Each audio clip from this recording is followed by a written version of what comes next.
변호사님 안녕하세요. 네, 안녕하세요. 네. 오늘은 또 어떤 재미있는 부동산 이야기를 들려주실 겁니까? 오늘은 뭐 부동산 이야기는 아니고, 네. 변호사 이야기인데, 변호사 이야기요? 보수 이야기죠, 보수 이야기. 오, 네. 변호사 보수. 네, 네. 이거는 꼭 뭐 유튜브에도 검색이 많이 되는 거잖아요. 변호사 비용, 네. 보수, 네. 뭐 그렇죠. 착수금. 예. 변호사 이제 선임할 때 사실 제일 중요하게 생각하는 것 중에 하나가 보수 아닙니까? 그렇죠. 근데 이제 보수에 대해서, 그런 말이 있어요. 이게 변호사 보수는 그 룸사롱 술값하고 비슷하다, 이런 말이 있습니다. 그래요? 고무줄처럼. 이게 정해진 정찰가도 없고. 이 가게에선 얼마, 30만 원에 팔면 이 가게에서 20만 원에 팔고. 뭐. 예. 왜 그런 가격이 나오는지도 이유도 알 수 없고. 그렇죠. 왜 얼마에 항목대로 적어주세요라고 한 사람 없잖아요. 그렇죠. 예. 근데 이제 그게 더 심한 분야는 사실은 형사 분야예요. 민사보다는.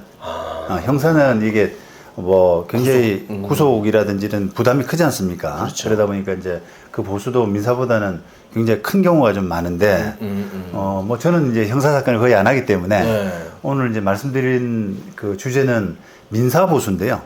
민사보수에서, 우리 원고 쪽이 있고요. 그렇죠. 또 반대편 피고 쪽이 있지 않습니까? 소를 제기한 사람이 원고고. 네, 반대편이 이제 피고 이런데, 원고가 소송 변호사 보수를 대체로 많이 낼지, 아니면 반대로 피고가 변호사 보수를 많이 낼지, 요런 약간의 이제, 고민, 내지 이유, 이런 부분인데.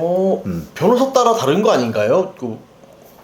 모르겠습니다. 물론 다르죠. 당연히 다르죠. 변호사 연차가 5년차 변호사가 있고, 10년차 변호사가 있고, 또 어떤 분은 또 정관이라든지 이런 되게 비싼. 또 전문 변호사도 있을 수 있고, 당연히 변호사마다 다를 수밖에 없는데, 지금 질문은 동일한 변호사일 경우에, 만약에 제가, 제 기준으로 원고 소송 대리를 맡을 때 하고, 피고 소송 대리를 맡을 때 하고, 대체로 이제 보수 차이를 왜 두느냐.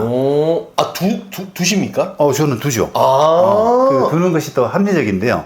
제 말씀을 좀 들어보면, 네. 결론은 어쨌든 원고 소송 보수가 좀 많습니다. 변호사 보수가 많습니다. 소를 제기한 사람한테 더 받는다. 야, 궁금한데요. 궁금하죠. 네. 근데 답은 사실은 변호사 연차가 좀 짧으면 잘 몰라요. 원고 변호사 보수를 원고 대리를 할 때 변호사 보수를 조금 더 받아야 되는구나. 이런 부분을 잘 모릅니다. 연차가 짧으면. 그냥 대충 받는 거예요, 그냥. 그러다 보다가 연차가 이제 5년차 되고 10년차 되고 하면서, 이거는 내가 해보니까 경험상으로 원고 보수를 조금 더 받아야 되는구나. 예를 들면 퍼센티지를 치면, 피고 보수를 100이라고 치면은, 원고 보수는 한 120이나 130 이상은 받아야겠구나. 20, 30%는 더 받아야 된다. 더 받아야 된다. 왜 그럴까? 왜 그랬죠? 법원을 더 가야 되나요? 네, 맞습니다. 맞아요? 예, 맞습니다. 찍어 놔야겠다. 예, 맞습니다. 그 두 가지 이유를 말씀드리려고 그랬는데, 두 가지 이유 중에 하나인데요. 제가 그거보다 먼저 첫 번째 말씀드리는 이유는, 우리가 입증 책임 이야기를 많이 하지 않습니까? 맞다. 소를 제기한 사람이 또 입증 책임을 그렇죠. 보통은 원고가 입증 책임이 거의 대부분을 지게 돼요. 상대방 예를 들면 나를 때려가지고 때려서 내가 어떤 손해를 입었다, 몸이 다쳤고 일을 못 나갔고 이렇게 되면은 제가 나를 때렸다, 상대방이 나를 때렸다, 불법 행위를 했다라는 부분에 대한 입증 책임, 그러니까 불법 행위 여부라고 표현하는데 불법 행위 여부에 대한 책임 플러스 그다음에 손해배상 액수. 내가 얼마나 갇힌지, 그렇죠. 내 월급이 얼마인지. 예, 그렇죠. 그 모든 것을 다 원고가 부담을 해야 돼요. 다 입증해야 돼요. 다 입증을 해야 됩니다. 반면에 이제 피고는 원고가 입증하는 부분 중에서 하나라도 부족한 부분이 있으면 그냥 탄핵을 하면 되는 거거든요. 탄핵, 그러니까 비판. 비판. 네. 아니다, 틀렸다. 이렇게 하면 되는 거예요. 그럼 만약에 이제 원고 입장에서는 아까 그런 사건에서 내가 맞았다, 쟤가 나를 다치겠다라는 부분과 그다음 손해배상 액수 관련된 부분과 장황하게 해가지고 이만큼 주장을 했지 않습니까? 그렇죠. 입증을 했거든요. 근데 이제 피고 입장에서는 나 저 사람을 다치게 한 적 없다. 시간 넘어졌다. 자기가 넘어졌다라든지 그런 식의 부분이 항변을 하나만 했는데 그게 싹 받아들여졌어요. 그러면 피고가 이기는 꼴이 되잖아요. 그렇죠. 무조건 이기죠. 그렇죠. 그러면 피고는 한 가지 항변이 제대로 먹히기만 하면 이기는 게임이 되거든요.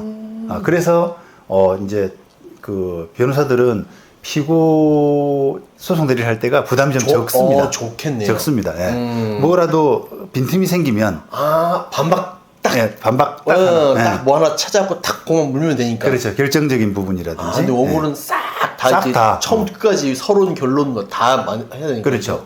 그러니까 이게 판사가 판결로 통해서 원고 승소라고 하는 결론이 날라 그러면 한 10가지를 입증해야 된다 그러면 10가지를 다 주장을 하고 입증을 해야 돼요.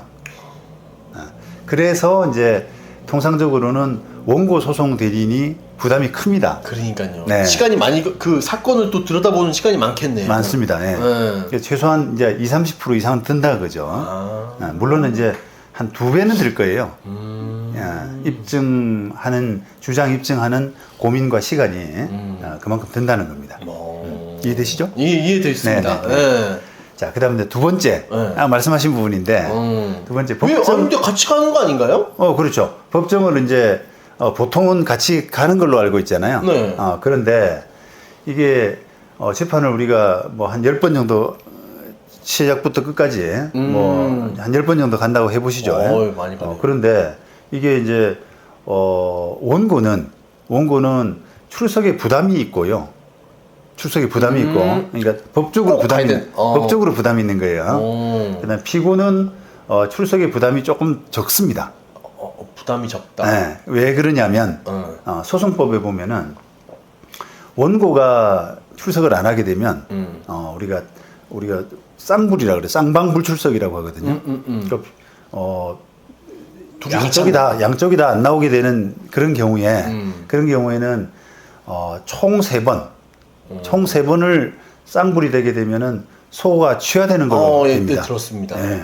그래서 만약에 원고가 안 나왔다라고 하면 대체로 피고 쪽은 저희들도 그냥 안 나온 것으로 처리해 주세요라고 해요. 쌍불 처리를 한다는 거죠.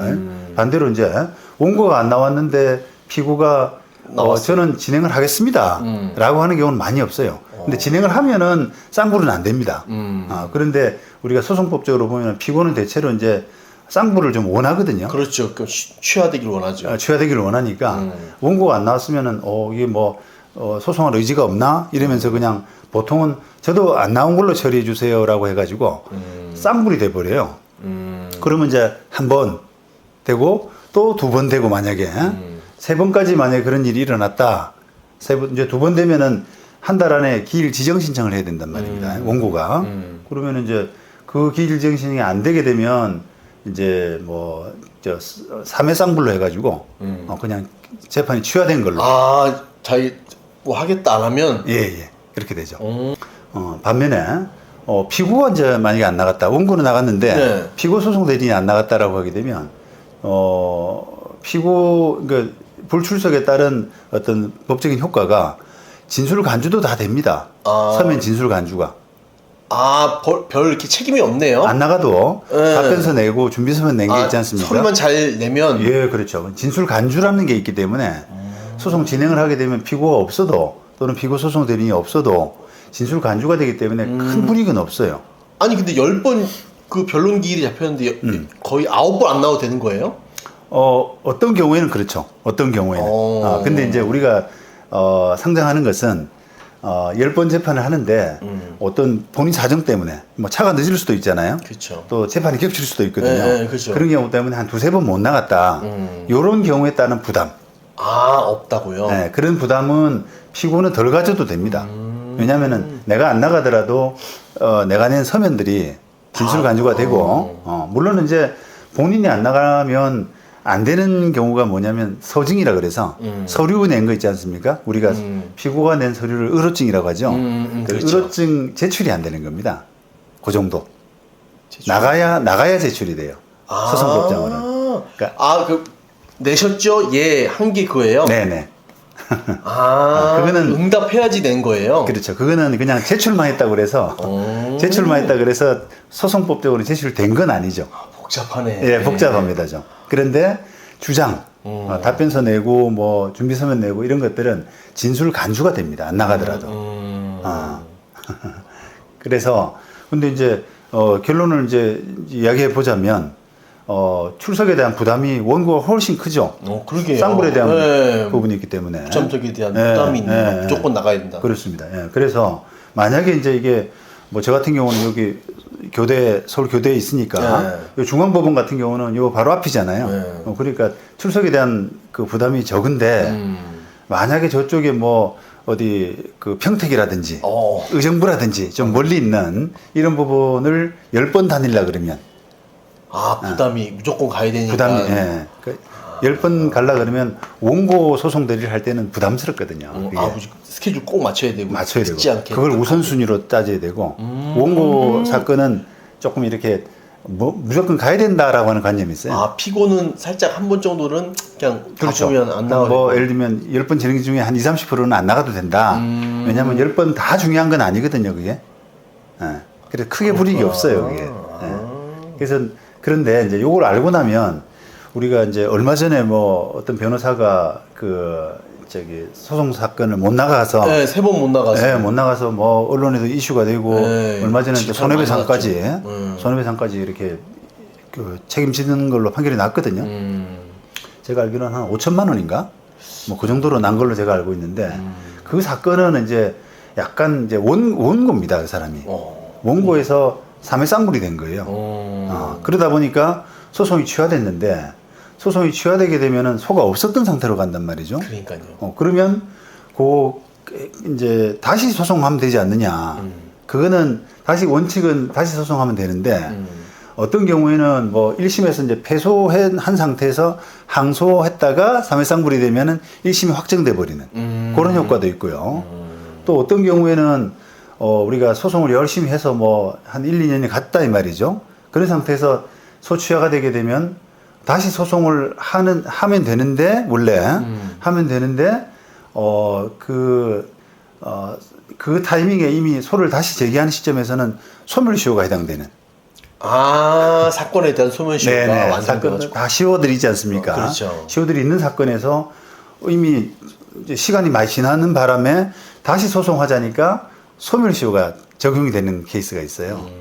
그렇게 되면 큰 낭패가 되는 거죠. 원고.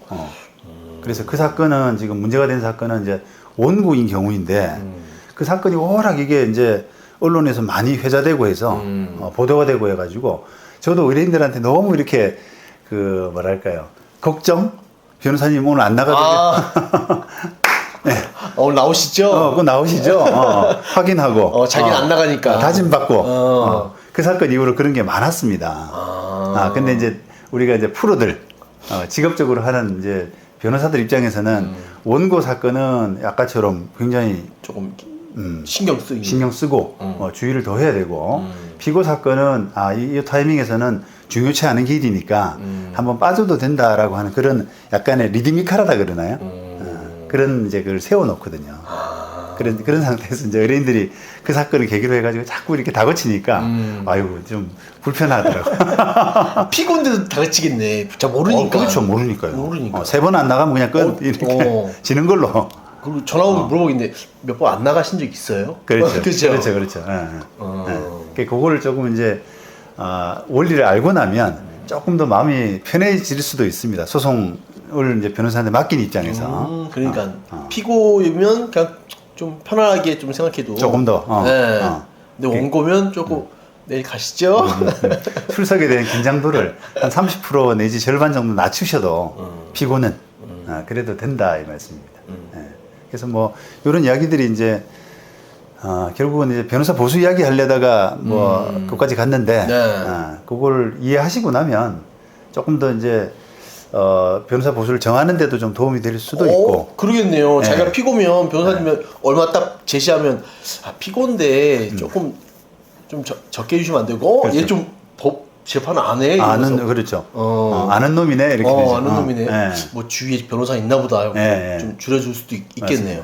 그리고 또 어떤 사건에서는 한 가지 쟁점으로 요것만 딱 이렇게 제대로 주장만 해놓으면 무조건 이기는 사건이 있잖아요. 딱 보이는 사건. 네. 네. 명백히 요거는 틀렸다. 원고가 틀렸다. 이런 부분이 있으면은 그런 거는 이제 간단하게 이기기 때문에 보수 부분에서 변호사한테 이야기할 수 있는 부분이 충분히 있을 수 있습니다.